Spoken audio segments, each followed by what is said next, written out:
Pembicaraan terkait debat calon presiden yang berlangsung pada tanggal 12 Desember kemarin terus bergaung. Tidak hanya netizen secara umum, tapi juga kelompok intelektual dan tokoh politik juga terus meramaikan itu. Ada banyak tanggapan, bahkan muncul penilaian siapa pemenang debat itu. Berbagai argumen yang muncul menggiring framing. Seolah-olah debat itu akan berdampak besar pada dinamika elektabilitas. Mungkin ada dampaknya, tapi kalau melihat data tidak terlalu signifikan.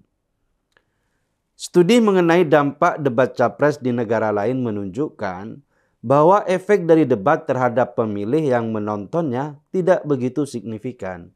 Data dari lembaga survei seperti Gallup Poll, Scientific America, dan LSI Denny JA menunjukkan bahwa efek debat pada perubahan pemilihan pemilih relatif kecil. Mayoritas pemilih yang telah memiliki pilihan sebelumnya cenderung memandang capres yang sudah mereka dukung sebagai pemenang. Sedangkan perubahan pilihan terjadi terutama pada swing voters, meskipun dalam jumlah yang kecil sekitar 2,9%. Dari segi positioning, terlihat bahwa Prabowo lebih memilih untuk melanjutkan dukungan terhadap kebijakan Jokowi. Di sisi lain, Anies memilih posisi kritis terhadap Jokowi, sedangkan Ganjar berbeda dari keduanya.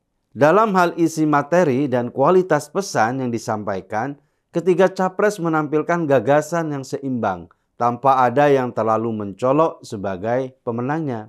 Namun, gaya komunikasi menjadi faktor penting yang diperkirakan mempengaruhi sekitar 60% pemilih dalam menentukan soal pemenang debat capres. Tapi itu tidak mempengaruhi elektabilitas secara signifikan. Dengan pertimbangan data tersebut, keriuhan tentang debat capres sebenarnya kurang relevan. Mungkin sebagai show itu berhasil karena menimbulkan kehebohan. Tapi jika kita melihat itu dari keuntungan politik, agaknya soal debat harus dilihat dari perspektif yang berbeda. Debat capres tentu harus terus ada, minimal itu bisa dijadikan media sosialisasi program capres. Tapi publik juga harus diberi pemahaman bahwa dampak debat dalam politik itu tidaklah besar.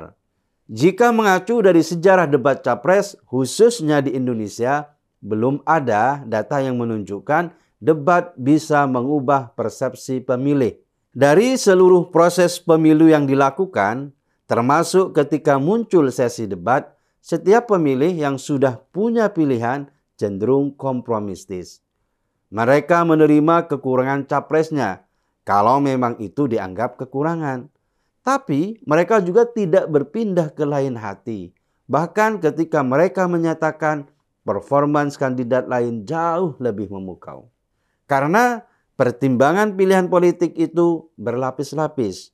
Bukan hanya soal tampilan di atas panggung, tapi juga kinerja dan kedekatan dengan masyarakat.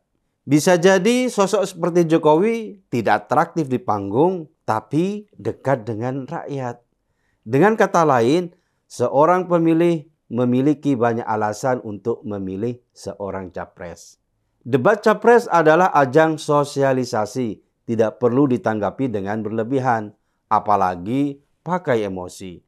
Ayo kita rayakan pesta demokrasi ini dengan gembira dan meriah tanpa perlu menaikkan tensi.